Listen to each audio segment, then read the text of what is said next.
তুমি বড়লোক দেখে একটা মেয়ে বিয়ে করলা, কিন্তু মেয়েটা দেখতে সুন্দর না।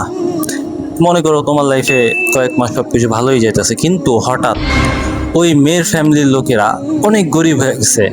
আল্লাহ চাইলেই তো যে কেউ ধনী থেকে বড়লোক, বড়লোক থেকে ধনী বানাই দিতে পারেন, তাই না? তো জাস্ট সাপোজ যে হঠাৎ কোনো একটা ধাক্কাতে সেই মেয়ের ফ্যামিলি অনেক গরিব হয়ে গেছে। তো এখন তুমি কি সেই মেয়েরে তোমার লাইফে রাখবা? তুমি তো বিয়া করছিলা ওই মেয়ের টাকা পয়সা দেখা, এই কারণে। তো এখন যখন ওই মেয়ের ফ্যামিলির কাছে কিছু নাই, টাকা পয়সা নাই, তো তুমি কি ওই মেয়েরে রাখবা? যদি রাখো তাহলে কেন রাখবা? ওয়াই? তোমার তো ওই মেয়ের দরকার ছিল না, ওই মেয়ে তো দেখতেও সুন্দর না।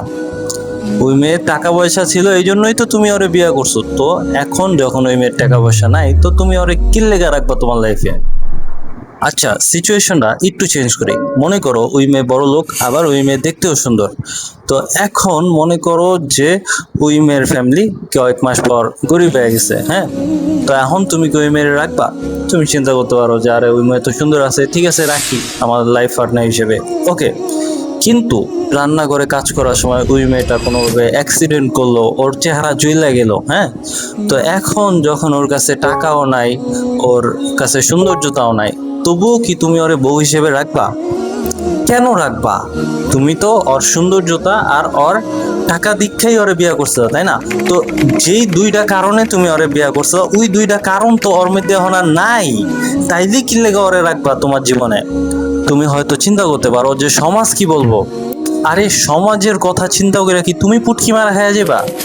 মেইনলি প্রতিটা মানুষ এখন এমন একটা জিনিসের পেছনে দৌড়াইতেছে, যেই জিনিসটা থাকবো না, স্থায়ী না, যেটা যে কোনো সময় ফ্রুত হয়ে যেতে পারে। যেমন টাকার লেগে কোনো একটা মেরে বিয়ে করলো, ওর টাকা শেষ হয়ে গেলে তুমি কি ওরে ছেড়ে দিবা? যদি না ছাড়ো তো কেন ছাড়বা? মানে যদি না ছাড়ো তাহলে কেন রাখবা? মেইনলি ওই মানুষটার সৌন্দর্যতাও একটা সময় থাকবো না। বিয়ার পর যখন মাইয়ারা বাচ্চা নেয়, তখন এমনিতেই চর্বি টর্বি বাইরে যায়, কেমন জানি হয়ে যায়, হ্যাঁ? তো তখনও ওরে নিজের বউ হিসেবে রাখার কারণ হইতাছে যে ওর ব্যবহার। ওই মেয়েটার ব্যবহার যদি ভালো না থাকে, তাইলে ওই মেয়েটা দেখতে যতই সুন্দর হোক বা যতই টাকা পয়সা হোক, ওই মেয়েটারে তোমার রাখতে ইচ্ছা করবো না। আর যেই মেয়েটার কিনা টাকা পয়সা নাই, সৌন্দর্যতাও নাই, কিন্তু ব্যবহার মাসাল্লাহ ভালো, ওই মেয়েটারে তুমি চিন্তা করবা যে হ্যাঁ ঠিক আছে, ওরে পায়ে আমি শান্তিতে আছি আলহামদুলিল্লাহ, বাস শেষ।